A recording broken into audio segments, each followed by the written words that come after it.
I never thought a simple boat could spark such a storm of controversy in my life. But here I am, sitting on the deck of my cabin cruiser, sipping black coffee and staring across the calm, glassy waters of the lake I call home. The morning sun glimmers like molten gold over the surface, a soft breeze carrying the scent of pine and wildflowers from the surrounding forest. This lake isn't just a pretty view for me. It's everything. I grew up here. My grandfather bought this land long before anyone even thought about turning it into a so-called planned community. He was a simple man, a fisherman, a dreamer who loved nature more than anything. When he passed, the land came to my father and then to me. Over the years, the area changed. Developers swooped in, drawn by the serene beauty of the lake and the rolling hills around it. They built fancy homes, advertised it as an exclusive community, and slapped an HOA on top of it like icing on a cake no one asked for. And here's the kicker. They never bothered to find out who actually owned the lake itself. Spoiler alert, that would be me. It all started last month when I decided to finally bring my boat out of storage. It's a beauty, a 30-foot cabin cruiser, polished white with sleek lines, the kind of boat that turns heads when it slices across the water. I hadn't used it in years, not since my divorce. Life had a way of sucking the joy out of things back then, but lately, I've been finding myself again, and this boat was part of that process. I pulled her out, spent weeks restoring her, scrubbing every inch, fixing the engine, replacing the upholstery. When I finally set her afloat, I felt something I hadn't in a long time. Peace. Freedom. The lake is mine. I can do whatever the hell I want on it. Or so I thought. The first sign of trouble came in the form of a neatly folded letter tucked into my mailbox. At first glance, it looked official. Lakeside HOA. Printed in bold across the top. Inside, the message was short and stern. Dear resident, it began, we have received reports of a large watercraft docked in violation of community guidelines. Please remove the vessel within 14 days to avoid penalties and legal action. I remember laughing out loud when I read it. Legal action? Against me? For parking my boat in my own lake? I crumpled the letter and tossed it into the trash without a second thought. Surely they were mistaken, or maybe they just didn't know. Either way, it wasn't my problem. At least not yet. A few days later, another letter arrived, this one less friendly. Words like final notice and mandatory compliance jumped off the page. They threatened fines, liens, and even towing. I couldn't help but chuckle again. Tow my boat? Good luck with that. I wonder if any of these people had even looked at the property deeds. Because if they had, they'd know the truth. The HOA doesn't own the lake. They own the homes, the lawns, maybe even the walking trails. But the water? That's mine. Every single shimmering drop of it. My grandfather bought this land in the 1940s, and the water rights came with it. It's written clear as day in the county records. Over the years, developers came knocking, begging to buy the lake. But we never sold. My dad always said, water is life. Son, you don't sell life. And I never did. Still, curiosity got the better of me. I wanted to see what kind of people I was dealing with. So I drove down to the HOA office, a little beige building tucked between two model homes at the edge of the development. Inside, it smelled like fresh paint and pretension. A woman in her 50s sat behind the desk. Her smile as fake as the plastic fern next to her computer monitor. Her name tag read Karen, which almost made me laugh again. You can't make this stuff up. I introduced myself, told her I was here about the letters. The smile vanished like a sunset. Sir, she said in that clipped tone people use when they think they're in charge, your boat is in violation of our guidelines. Watercraft over 20 feet are prohibited on the lake. It's a safety issue. I stared at her for a long moment before replying. Ma'am, I said, with all due respect, your guidelines don't apply to me, or my boat, or this lake. She blinked, clearly not used to anyone pushing back. Excuse me, she said. So I explained, slowly, like I was talking to a child. I own the lake, every inch of it. The water, the shoreline, the docks you people use for your little kayaks and paddle boards. All mine. You can check the county records if you don't believe me. Her face went pale, then red, then pale again. She stammered something about rules and safety, but I just smiled, thanked her for her time, and walked out. I thought that would be the end of it. I really did. But if I've learned anything about people like Karen, it's that they don't give up easily. They thrive on control, on feeling important, and nothing threatens that more than someone who refuses to play by their rules.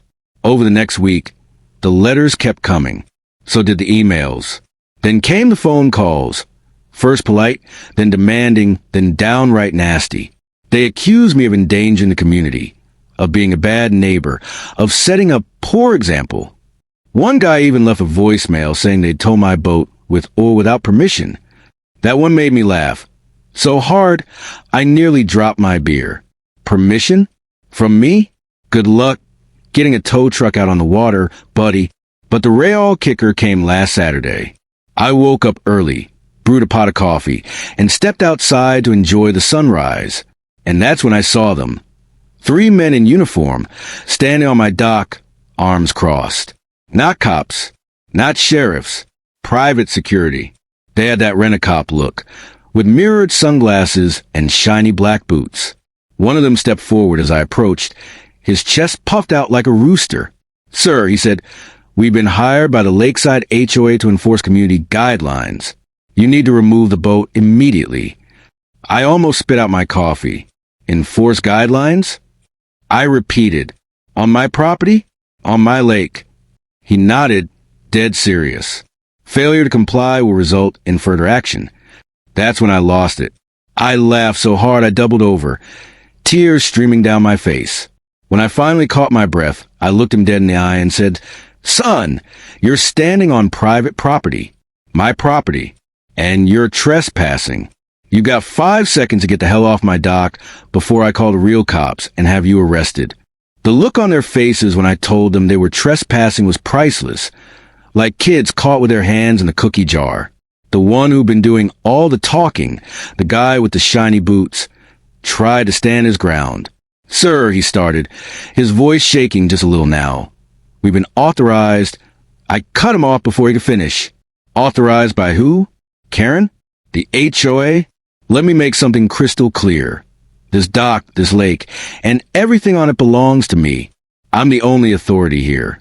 His jaw tightened, and I could see the flicker of doubt in his eyes. He glanced at the 2 guys behind him, looking for backup, but they didn't say a word. They were already shifting uncomfortably, probably realizing this wasn't the little errand they signed up for. "Now," I said, stepping closer so he could feel just how serious I was. "You've got 3 seconds to turn around and walk away." 1, 2. I didn't even get to 3. All 3 of them backed up so fast you'd think they'd seen a ghost. They muttered something about coming back, and then disappeared down the path toward their SUV. I stood there on the dock, sipping my coffee, watching them leave with a grin on my face. I almost felt bad for them, almost. But if I thought that was the end of it, I was dead wrong. The next day, I woke up to find a bright orange sign nailed to a tree at the end of my driveway. Notice a violation. Below it, in big black letters, it said, "Unauthorized watercraft will be removed at owner's expense." I laughed so hard I nearly spilled my coffee all over the porch. These people just didn't quit. It was almost impressive, in a way. I ripped the sign down and tossed it into the fire pit. Then I sat down at my desk and pulled out my grandfather's old file box, the one filled with every scrap of paper related to this land. Deeds, maps, water rights, surveys, it was all there. I laid it out across the table, like a general planning for battle. And, in a way, that's exactly what I was doing. If the HOA wanted a fight, they were about to get one. Now, let me tell you something about me. I'm not the kind of guy who goes looking for trouble. I mind my own business, keep to myself, live a simple life. But when someone tries to push me around on my own property, well, that flips a switch inside me. I'm not just going to roll over and take it. My dad raised me better than that. He always said, "Son, if you don't stand up for what's yours, someone else will take it from you." And that's exactly what these people were trying to do. Take what's mine. So I decided to remind them just who they were messing with. First, I called up an old buddy of mine, Mike. We went to high school together, and now he's a lawyer, one of the best in the state. Mike's the kind of guy you want on your side when the gloves come off. I told him the whole story, from the first letter to the security goons on my dock. He laughed so hard I had to hold the phone away from my ear. They really don't know who they're dealing with, do they? He said. Not a clue, I replied. Well, he said, let's educate them. Within an hour, he'd emailed me a stack of documents, official letters, cease and desist notices, the whole 9 yards. We drafted a response to the HOA, complete with copies of the property deed and water rights agreement. I printed everything out, slipped it into a big manila envelope, and drove straight to the HOA office. When I walked in, Karen was there, perched behind her desk like a queen on a plastic throne. She didn't smile this time. In fact, she barely looked at me. Can I help you? She asked, her voice tight. Oh, you can try, I said, dropping the envelope on her desk with a satisfying thud. This is for you. Read it carefully. It explains why you and your little committee need to back off. Because if you don't, the next letter you get will come from a judge. She opened her mouth to speak, but I held up a hand. Save it, I said. You've wasted enough of my time already. Then I turned and walked out, feeling pretty damn good about myself. For a couple of days, things were quiet. No letters, no calls, no security guards lurking around my dock. I thought maybe, just maybe, they'd finally gotten the message. I spent my mornings fishing off the boat, my afternoons cruising around the lake, and my evenings watching the sunset from the deck with a cold beer in hand.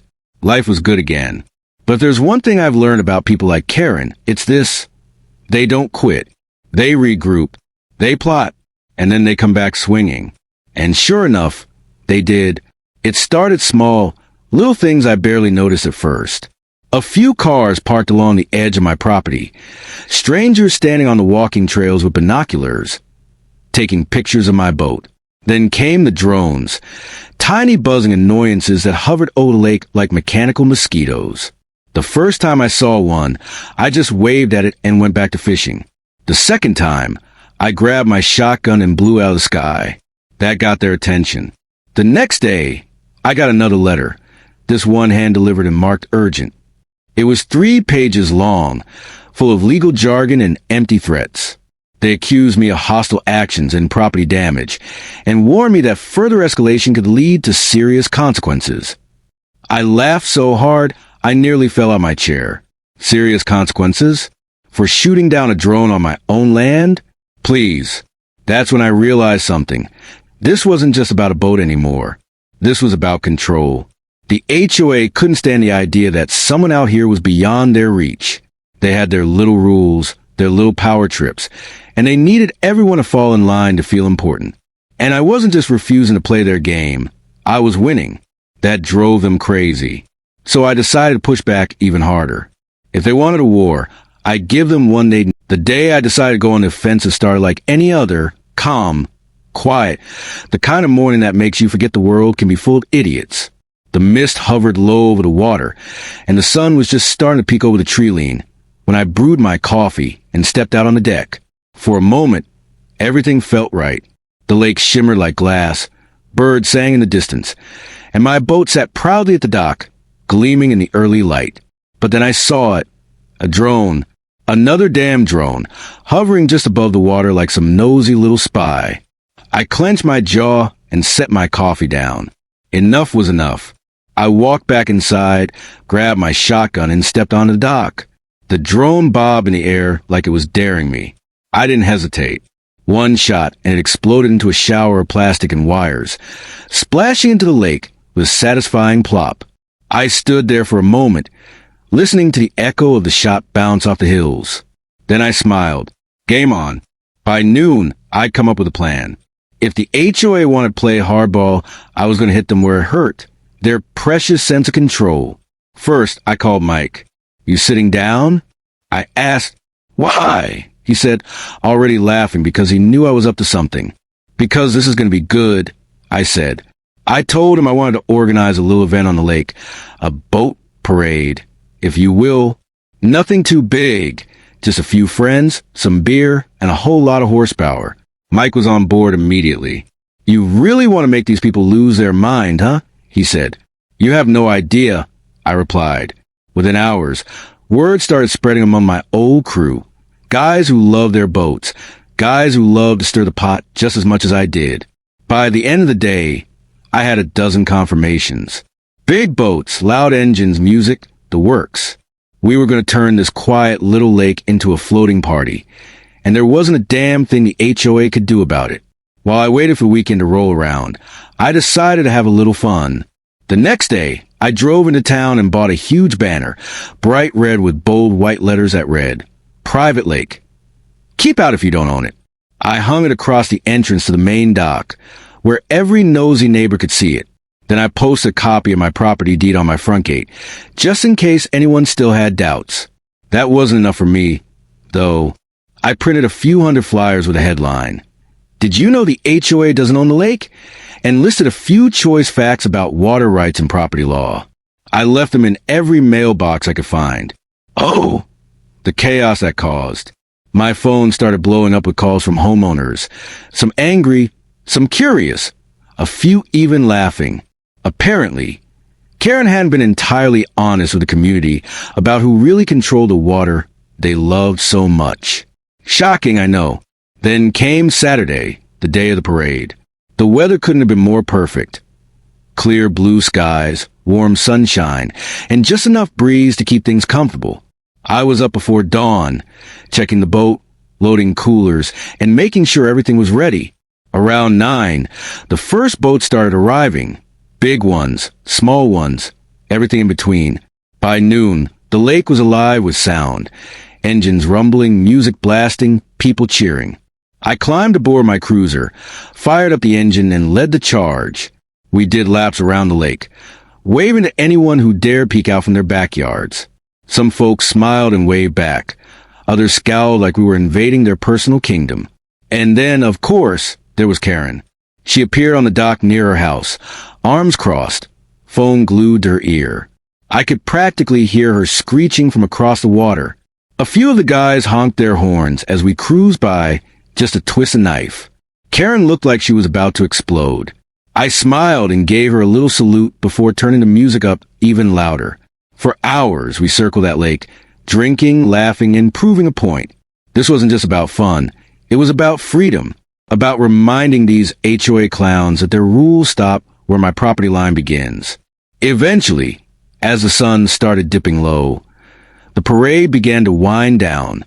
Boats peeled off one by one, heading home, until it was just me and a couple of stragglers.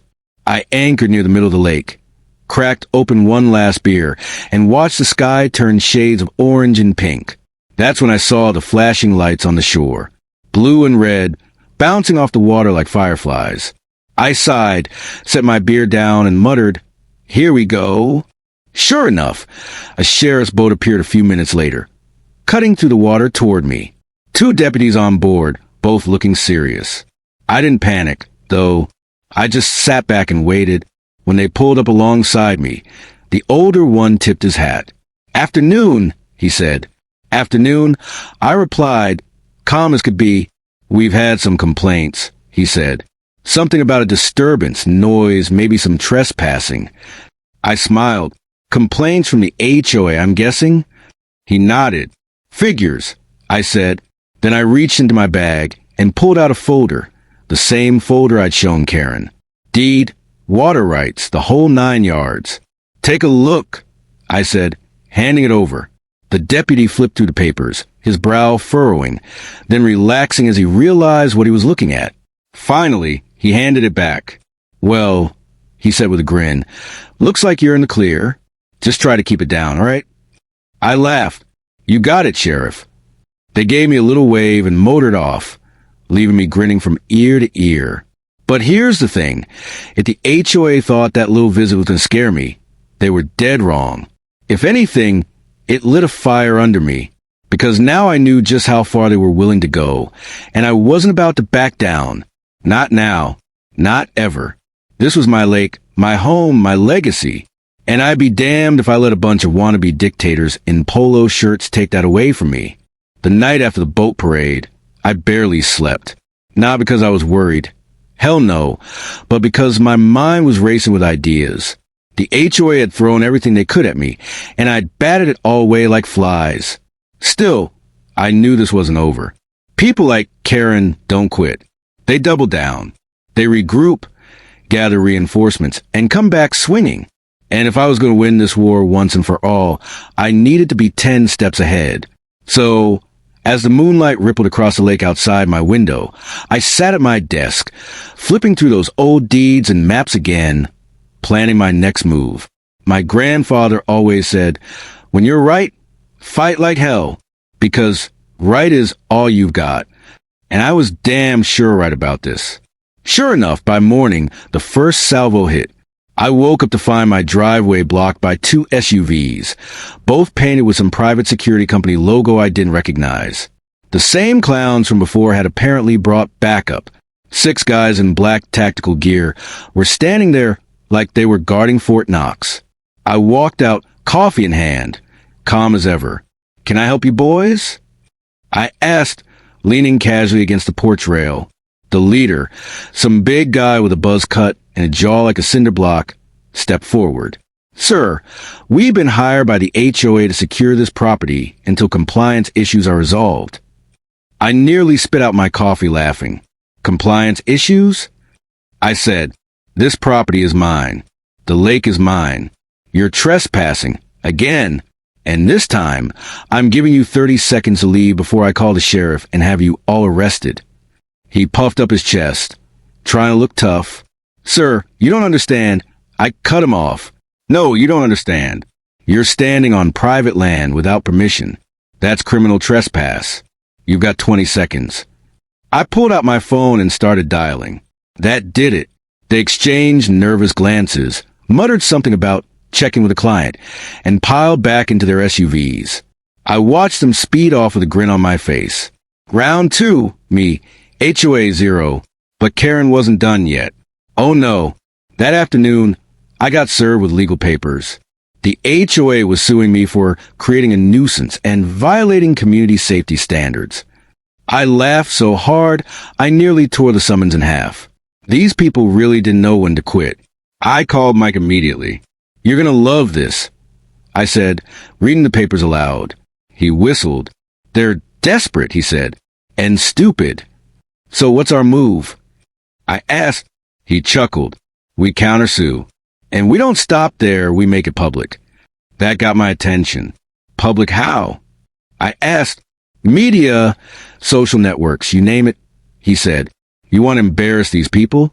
We'll embarrass them in front of the whole damn state." I grinned. "Do it." By the next morning, Mike had filed a countersuit, wrongful harassment, trespassing, attempted interference with private property rights. We weren't just asking for damages. We were asking for punitive damages, big enough to make the HOA choke. And then we went nuclear. Mike had a buddy who worked for a big news station in the city. We fed them the story. Homeowner battles HOA over lake rights. They loved it. Within 24 hours, a reporter and a camera crew were standing on my dock, filming the lake as I told my side of the story. I showed them the deeds, the water rights, the whole history of how my grandfather bought this land fair and square decades ago. I told them about the harassment, the letters, the drones, the hired goons. I didn't hold back. By the time they aired that segment, the HOA looked like a bunch of petty tyrants on a power trip, and the internet ate it up. Comments poured in by the thousands, almost all of them on my side. Memes started popping up, pictures of boats with captions like, "HOA, can't sink this ship. Karen must have been losing her damn mind." And that was just the beginning, because once the story went viral, more people started digging. Turns out, this wasn't the HOA's first rodeo. They'd pulled shady stunts on other homeowners too. Fines for garden gnomes, threats over Christmas lights, you name it. Suddenly, there were forums and Facebook groups dedicated to exposing HOA abuse, and my story was front and center. News outlets picked it up across the country. One headline read, "Man owns lake. HOA still tries to boss him around and loses." Another said, "HOA harasses wrong guy. Ends up on the news." It was beautiful. The pressure on them was mounting by the hour, and I wasn't done turning the screws. Next, I called a meeting, not with the HOA, Screw them, but with the homeowners. I printed flyers and hand-delivered them to every house in the neighborhood. Want the truth about the lake? Come to the dock Saturday at noon. When the day came, dozens of people showed up. Some were curious. Others were downright angry at the HOA. I stood on the dock like a preacher, holding up the deeds for everyone to see. This lake, I said loud enough for everyone to hear, has never belonged to the HOA. It belongs to me. Always has, always will. Every time you launch a kayak, every time you take a swim, it's because I allow it, and I've never asked for a dime. Not once. But these clowns. I pointed toward the HOA office down the road. They've been lying to you, telling you what you can and can't do on a lake they don't even own. Murmurs rippled through the crowd. A few people started yelling at the HOA board members who had actually shown up to try and save face. It was chaos, and I loved every second of it. By the end of the meeting, half the neighborhood was ready to throw the HOA out entirely. People were shouting about audits, elections, lawsuits. Karen looked like she was about to faint, and that's when I delivered the final blow. Oh, and one more thing, I said, pulling a folded piece of paper from my pocket. As of today, this lake is officially closed to anyone who doesn't have my written permission. That includes all HOA board members. You could have heard a pin drop. Karen's face turned beet red. You can't do that, she screeched. I smiled.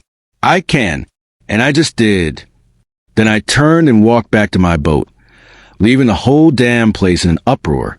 That night, as I sat on the deck with a cold beer, watching the moonlight dance on the water, I thought about my grandfather, about how proud he'd be if he could see this. I protected what he built, what he passed down to me, and I'd done it my way. But deep down, I knew it wasn't over yet. People like Karen don't go quietly. They come back. And when they do, I'll be ready. The weeks that followed were pure chaos, the kind you can't buy tickets for, because no one would believe it if they saw it. After the neighborhood meeting, the HOA started to unravel like a cheap sweater. Karen and her cronies scrambled to save face, holding emergency board sessions, firing off emails, even trying to smear me online. But it was too late. The truth was out, and the neighborhood wasn't buying their lies anymore. I watched from my deck as homeowners stopped by the HOA office to demand answers. Some of them even showed up at my place, knocking on my door, shaking my hand, thanking me for standing up to them. A few even offered to chip in for legal fees, but I waved them off. Don't worry about it. I told them, this fight's mine. And I meant it. Karen, though, she didn't back down. Oh no. If anything, she doubled down. The lawsuit she filed against me didn't go anywhere, but she wasn't done throwing Hail Marys. She started sending me certified letters, pages and pages of nonsense about community harmony and mandatory compliance. She even hired another law firm to try and scare me into settling. It didn't work. Every time they sent something, Mike hit them back twice as hard. He buried them in motions, discovery requests, and counterclaims.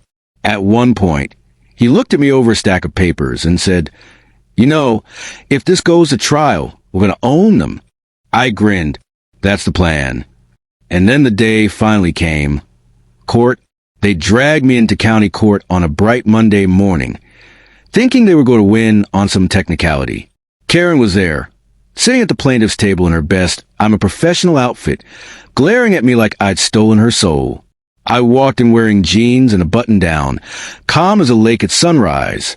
Mike was cool as ever, suit pressed, tie perfect, briefcase full of hellfire.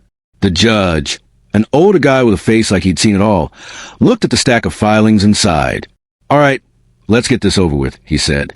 The HOA's lawyer, a slick-looking guy with too much gel in his hair, got up and started his little speech about community standards and the safety of residents. I let him talk. Then it was Mike's turn. And man, did he deliver. Mike didn't just poke holes in their case. He blew it up with dynamite. He walked the judge through the deeds, the water rights, the whole history of property. He pointed out that the HOA had no legal authority over the lake whatsoever. He hammered them on the harassment, the trespassing, the drones, the private security. At one point, he even held up a photo of Karen on the dock during the boat parade, phone in hand, looking like the queen of crazy. The courtroom chuckled. The judge actually smirked. By the time Mike was done, it wasn't just a win, it was a slaughter. The judge dismissed their case with prejudice, which means they couldn't file it again even if they wanted to. Then he turned to me and said, "Mr. Carter, do you wish to proceed with your countersuit?" Mike stood up and said, "Yes, Your Honor." And just like that, the tables turned. Karen's jaw hit the floor. It took 2 more months, but in the end, we won everything. The HOA had to pay me a fat settlement. 6 figures. Easy. The judge ruled in my favor on every count. Harassment, trespassing, interference with property rights. They even had to cover my legal fees. By the time it was over, the HOA was bankrupt. They dissolved within weeks. Karen? She resigned in disgrace and moved out of the neighborhood. I heard she went to live with her sister in another state. Good riddance. As for me, I sat on my deck the night the settlement check cleared, looking out at the lake, sipping a glass of bourbon and thinking about how far we'd come. The water shimmered in the moonlight, calm and perfect, like nothing had ever happened. But I knew better. This lake wasn't just a lake anymore. It was a symbol, a reminder that when you stand your ground, you can beat anyone, no matter how big they think they are. But here's the kicker, the part nobody saw coming. With all that money from the settlement, I had options, big ones. I could have just fixed up the house, bought a few new toys, and called it a day. But that's not me. I started thinking about my grandfather again, about what he'd want. He always said the lake should bring people together, not tear them apart. So I did something bold. I took a chunk of that settlement and invested in the property.